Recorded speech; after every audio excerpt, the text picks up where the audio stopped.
yeah, to say that Denver was gonna bounce back game two, ha, yeah, that sure happened. And then I'm the same guy who said the Clippers were going to the finals against Celtics. I like to announce my retirement for talking about sports.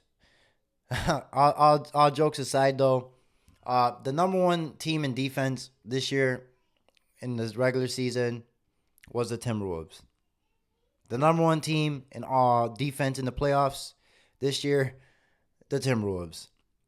I understand now why the Denver Nuggets were struggling. Why I've been understanding, but why it was hard for them somewhat to beat the Los Angeles Lakers was because if LeBron and Anthony Davis had consistent help with either D'Angelo Russell or Austin Reeves or Vanderbilt happened to come back, then it would have been a longer series. But since those guys would drop 20 one game and then pretty much zero the next game, that's why Denver was able to trail all the way to the third or fourth and then come back. And obviously Denver was more talented too.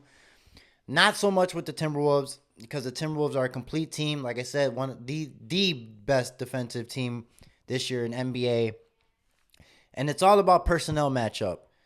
Uh, I hate to say this, but now I'm starting to get, besides injury, why Jamal Murray isn't an All Star during the regular season, but he does tend to elevate his game in the playoffs. But now with the personnel perfectly matching against the Denver Nuggets, for example, you could throw Jalen McDaniels on Jamal Murray. You could throw Alexander on Jamal Murray. Mike Conley for a little bit on Jamal Murray. Anthony Edwards becoming right now one of the best two-way players I have seen in a long time.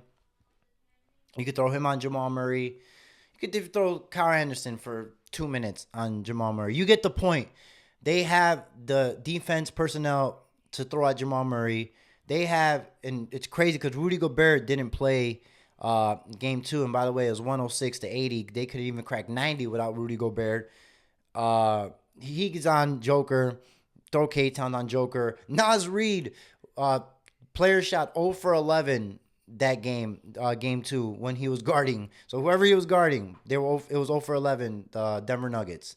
So number one defense. Defense does actually win championships.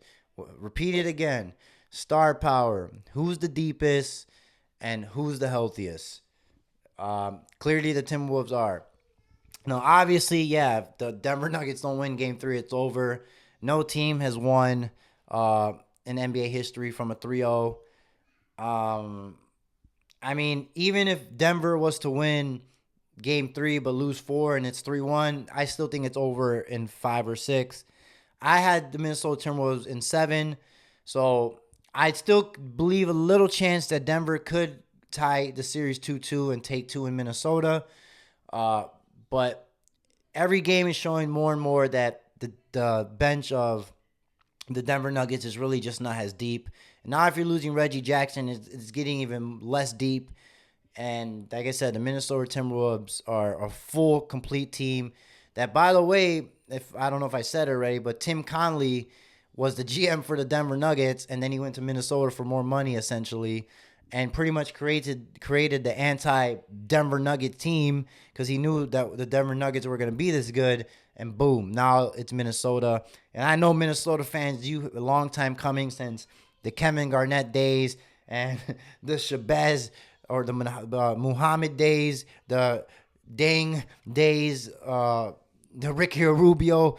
I know it's been a long time coming, so especially Minnesota Timberwolves fans, you guys should definitely be excited. But what I look for in game three is Jamal Murray can't shoot 5 for 18. Like, he has to get going ASAP.